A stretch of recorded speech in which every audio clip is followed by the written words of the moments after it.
Hello everyone, this is Ritika. Imagine you need band 7 in each of the section to pass your IELTS exam. But when you get your results, then your scorecard looks like this. This happens with most of the students. They usually get their lower score in IELTS writing.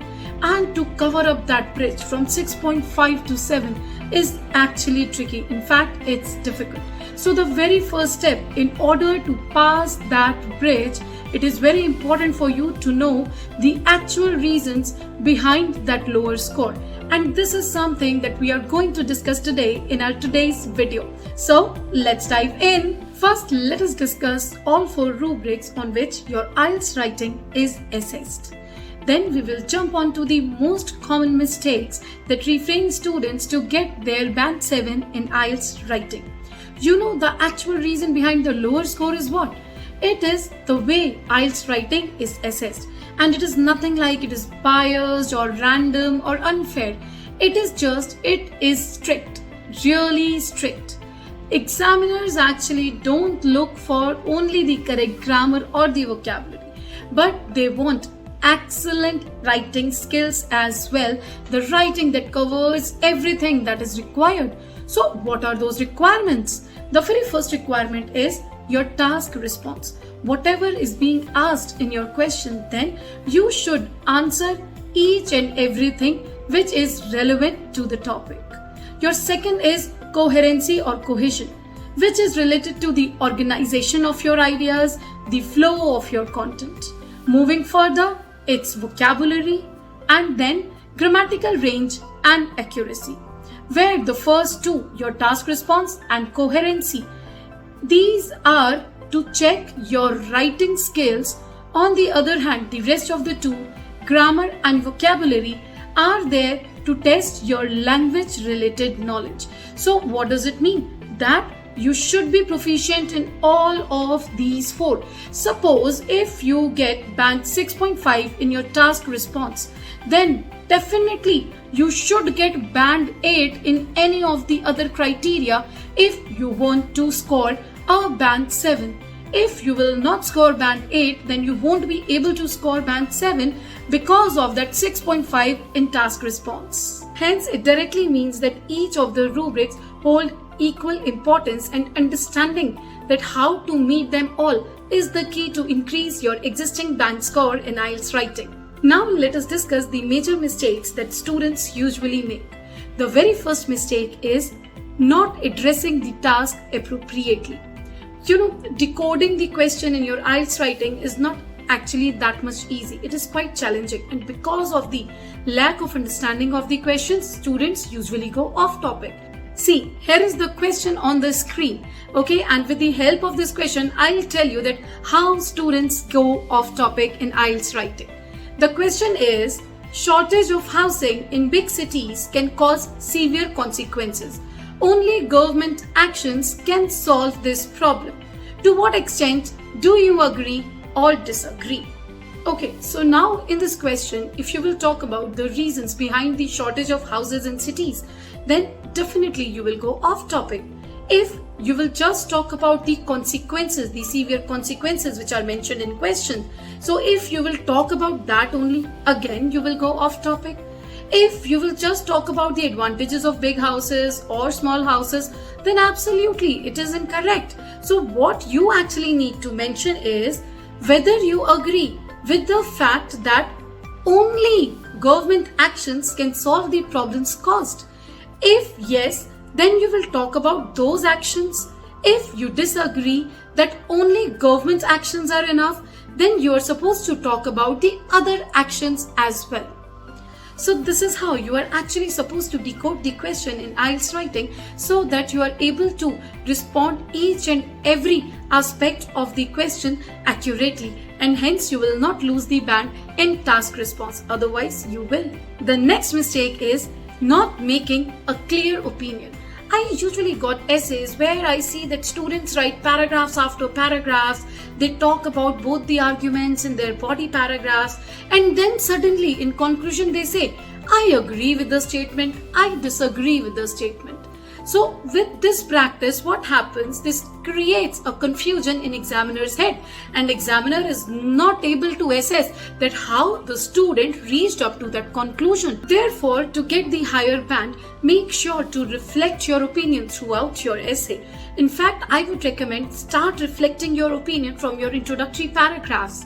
Your opinions should be crystal clear in your body paragraphs, and then in conclusion reiterate your thesis statement or your opinion. You must have heard about using a lot of linking devices in your essays, such as furthermore, however, moreover, additionally.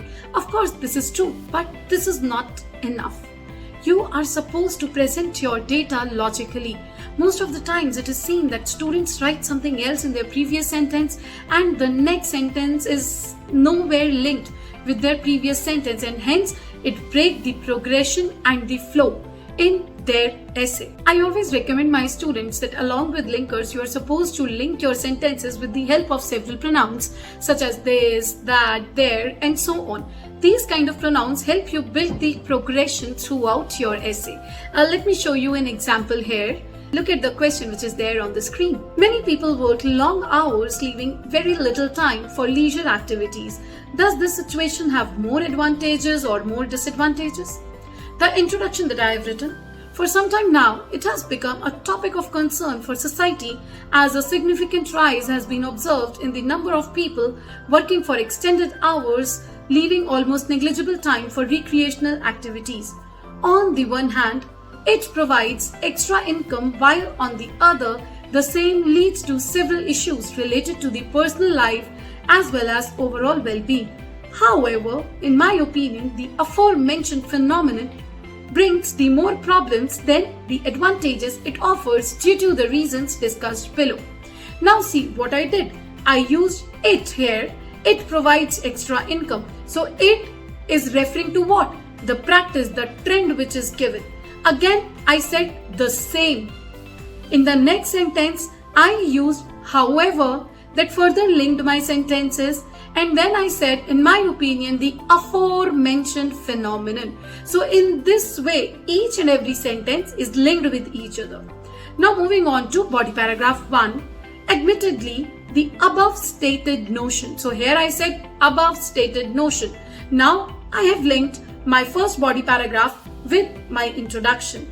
And if you will see the last line of the introduction, there also I have written the reasons discussed below. It means I have linked my introduction to my body paragraph. Now moving further to body paragraph 2, I wrote despite the advantages listed above. It means that this body paragraph where I am going to mention disadvantages, I have linked this paragraph with the previous body paragraphs. So this is how you people are supposed to maintain the coherency and cohesion throughout your essay. Another mistake that students make is not writing the conclusion.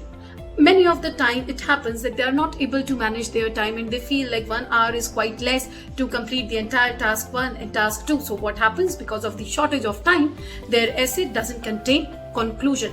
Let me tell you here, if an essay doesn't possess conclusion, then it is just band 5 in task response, not even band 6. And this is not it. If the essay lacks conclusion, it means it lacks progression, which means losing band for coherency and cohesion as well.